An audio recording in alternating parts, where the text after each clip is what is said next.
Next, then, we go on to the Great Perfection, Volume 2 text. And I'm not going to do all of this one, but just highlight a few of the features of this particular one. This one begins talking about our motivation and the importance of that. And says to think to yourself, I will bring all sentient beings to the state of unsurpassed liberation, the manifest realization of the true nature. And so again, we're setting our altruistic intention here, the bodhisattva ideal, to do this for the benefit of all sentient beings. Then there's a section here that talks a little bit about how to receive the teachings. And it quotes from the precious wish-fulfilling treasury, eliminate distractions and diversions, make actual and imagined Dharma offerings, prostrate, sit up straight, join your palms, then listen respectfully without distraction. And so it also then talks about arranging a throne for the teacher, a seat of the finest materials, making physical offerings such as incense, flowers, butter lamps, and imagined ones as well as giant clouds of offerings. Sometimes text will talk about the clouds of Samatavajra and making these offerings, and filling the entire expanse of space. And says not to use makeup or parasols, walking sticks or weapons, not to wear shoes or anything that covers your head, do not glance around, sit in the vajra posture or a squatting position. Of course, we often talk about sitting in chairs as we are doing here as well. Do not glance around, lower your gaze, and join your palms together, then sit and listen without letting yourself be distracted. So again, fairly traditional kinds of things in which we do when we go to teachings. We often will take things as offerings to give to the teacher. Sometimes they're monetary offerings, but they can be flowers or incense or other kinds of things as well as a part of that. But when you go into the temple setting, the idea is that that's a sacred space, and it should be treated as a sacred space. And so you're quiet, you're respectful, you meditate until the teachings begin, you pay attention. You basically do shamatha, focused on what the person is saying when they're giving the teaching. Personally, when I go to teachings like that, I find that it helps a great deal, especially if there's a translator. So you're going back and forth between Tibetan and the translator to take fairly detailed notes. I may never look at those notes again, but they really help me focus during the teaching on what is being said. And if I can't keep up with the translator, then as he goes back and the Lama is teaching in Tibetan, I have time to kind of catch up, and then if there's another gap before the translator talks, then at least I can catch that part of, use that time as a way of just receiving the blessings. And there's a term that's often used, the rain of blessings, and I literally feel it like a rain of blessings coming down as a part of that. And then it quotes from the Middle-Length Perfection of Knowledge text. Fortunate men and women should venerate sacred beings, receive teachings from them. Having heard the teachings, they should practice them in the correct manner until perfect and complete enlightenment is attained.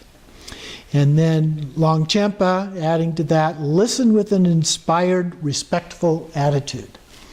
So those are some of the key things.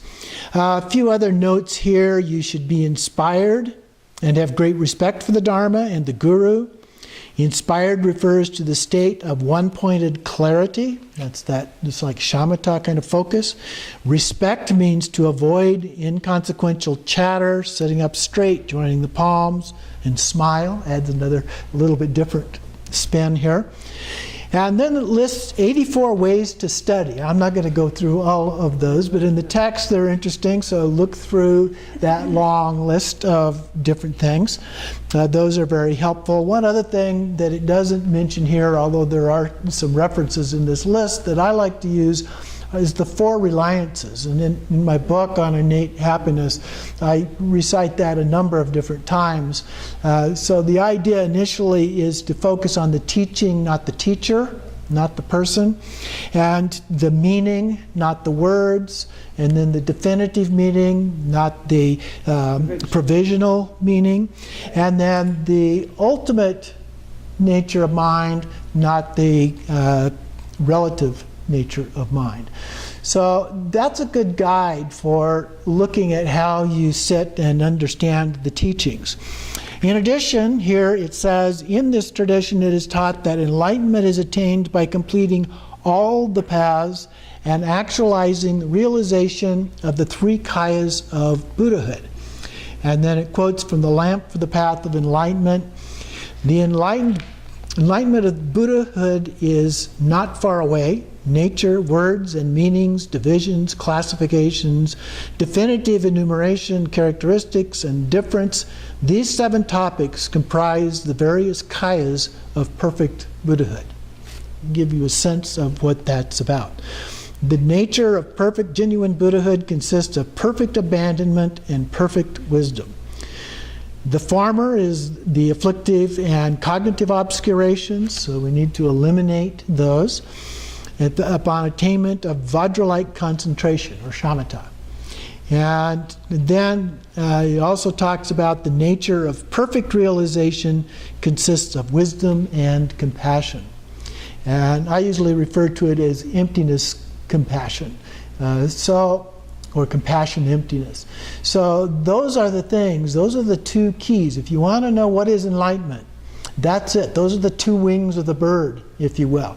You need both of those. You need the compassion aspect, the relative bodhicitta, if you will, and you need the ultimate bodhicitta, that wisdom aspect. There are many different ways to classify the various forms of wisdom that make up the 3 kayas of Buddhahood. And it talks about giving an overview of that. The condensed perfection of knowledge states, if you desire to know the supreme wisdom of Buddhahood, you should have faith in this. It talks about the Tathagatas are the very embodiment of the 2 forms of wisdom. Wisdom that knows things as they are, and wisdom that knows things in their multiplicity. In this state, the qualities of abandonment and realization have been perfected, including the wisdom of sphere of reality and the rest of the 5 wisdoms. All the shortcomings associated with the ignorance have been purified as well, while the qualities of knowledge have blossomed in their entirety. So we have these different levels of wisdom. So we can talk about wisdom as a unity, and then we can break it into 2 parts, which is the relative and the ultimate parts of wisdom. And then there are the 5 wisdoms associated with the 5 Buddha families. And so we can begin to break it down further and further into more refined aspects, if you will. But they all come together in bringing us to enlightenment. The text then goes on, and there's a fairly long story here about Buddha Shakyamuni and the kind of a legendary, if not mythical, approach to that story. And it has that kind of a tone, at least, in terms of how these elements are described as he went through the process of his life and becoming a Buddha and so forth. I'm not going to go through that, but please do read the story. I think it's important to be aware of the stories about the Buddha. And then we get to the section on the actual inner separation here of samsara and nirvana, which is very similar to that part that I just cited from Yeshe Lama. It talks first, though, about the various vehicles. These would be the 9 vehicles of the Nyingma tradition, are all contained in the great perfection, the nature of which transcends the intellect. So it's often said that all of the teachings are contained within the great perfection. And then it recites from the King who creates all. Universally inclusive and submitting all intents, all are condensed in the natural great perfection. This itself is the essence of everything, for within it there is nothing left out.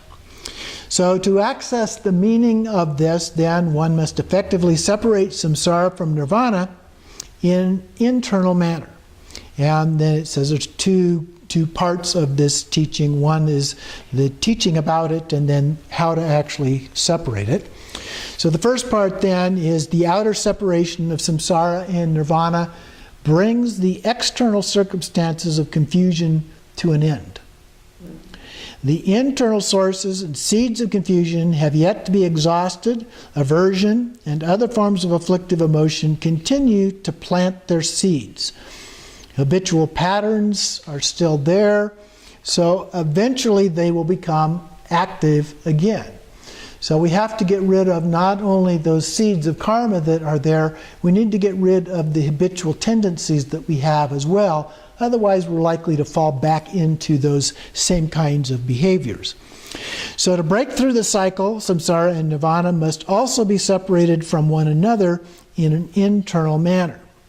And then the second part, how to do this, there are three factors involved: the object of purification, the process of purification, and signs of a successful practice. Now, the objects are the negative karma and habitual tendencies that we have. And it cites from the Tantra of the Clear Expanse, at the crown, throat, heart, navel, secret place, and soles of the feet are A, Su, Nri, Tri, Pre, and Tu. The spelling can vary a little bit from one source to another. The spelling here is a little bit different than in Yeshe Lama. And then because the seed syllables of the six realms mentioned here have to be purified, as well as the causes that lead our body, speech, and mind into a state of confusion. So that's what we're trying to do with this practice. It's a purification practice. Om Ahong is said to be one of the strongest, most powerful of the purification practices. And of course there are quite a number of these. The other one that we're all familiar with is Vajrasattva. That's also a very powerful purification process. But here we're using Om Ahong.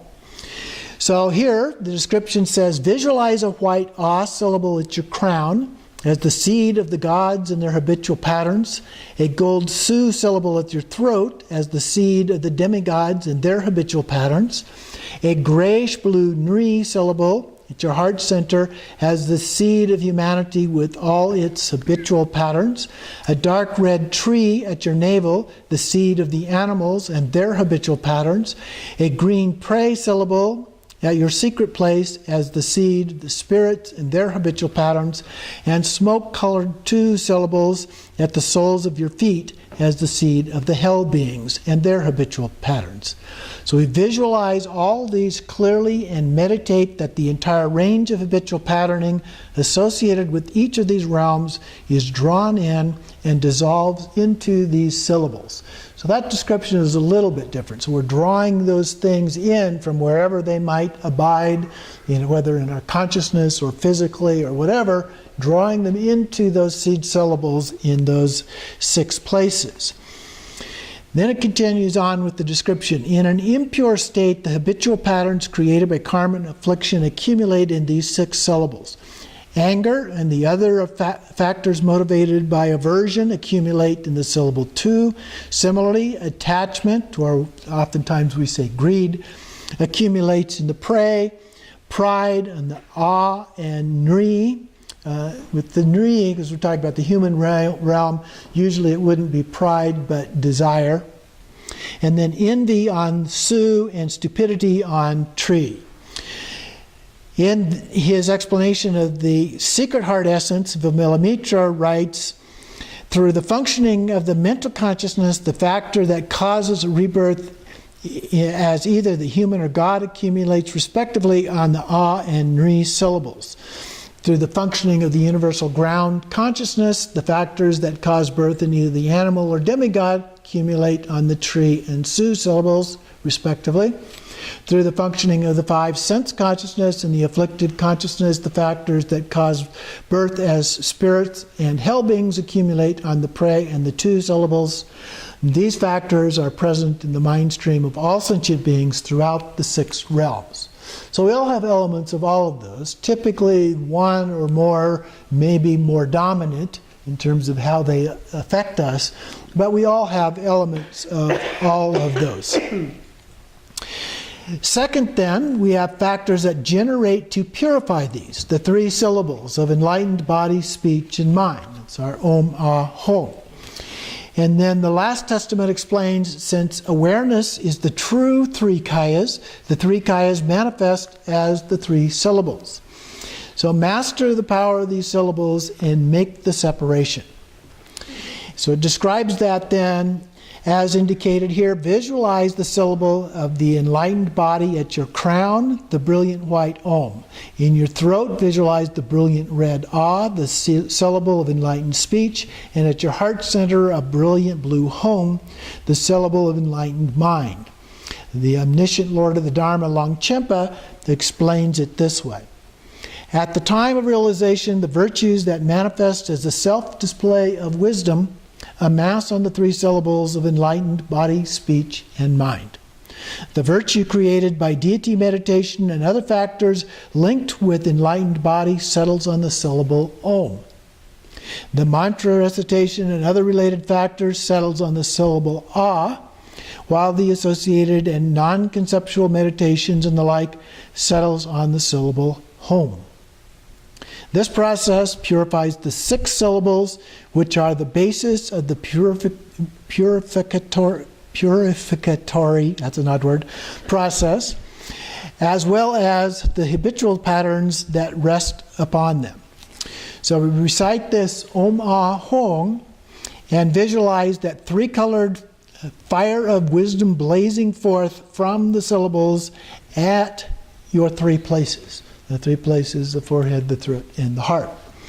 And this incinerates then the 6 syllables and the 6 places, and nothing remains. So it blesses the ordinary body, speech, and mind with enlightened body, speech, and mind of the victorious ones, and floods all realms of the 6 classes of existence with light. So one way to think about this is that not only are we purifying ourselves, but we're purifying the 6 realms of all beings. Okay? So there's a bodhisattva element to this as well. It's not just us, it's all beings that we're purifying here.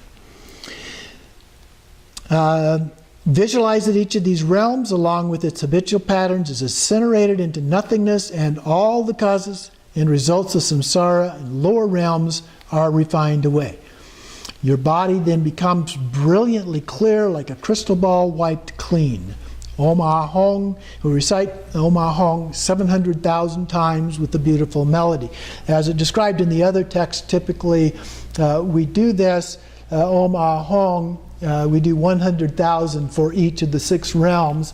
Now, neither one of this explains it this way, but the way I was taught is that the 7th of the 100,000 actually then focuses on all 6 realms at the same time. Okay? And then you will be freed from various forms of karma that accompany them. Then the 3rd section has to do with these signs and omens. How do we know that this is working for us? And so there are 3 levels associated with body, speech, and mind. So the physical ones, these impurities have been purified. We wear fresh clothes. The body is transformed. It resembles a crystal or other such thing. In the verbal, the impurities have been purified. Omens such as hearing a conch being blown, or instruments being played, mantras resounding. You may have a great vocal range that develops as a part of this. In terms of the mental signs, mental impurities have been purified. We have clear senses. We find crystals, jewels, or treasure, and being enthusiastic about virtuous deeds. And in brief, the intense fixation associated with ordinary body, speech, and mind cease, and the occurrence of wonderful qualities will manifest. At best, they will occur manifestly. If not, they will occur as visionary experiences. At the very least, they will occur in the dream state. So exert yourself with practice over and again until at least some of these signs have actually manifested. Now, I just wanted to share a personal experience with you, because yesterday Ann and I went up on the mountain to do a little nature meditation, as Khenchen Lama likes to suggest that we do. And we were up at a place up on the hill, these huge granite boulders up there. And so I walked up in this granite boulder to kind of sit and just meditate for a while, looking out across the valley. And lo and behold, what I saw, which you can't probably see here, are for quartz. Yeah.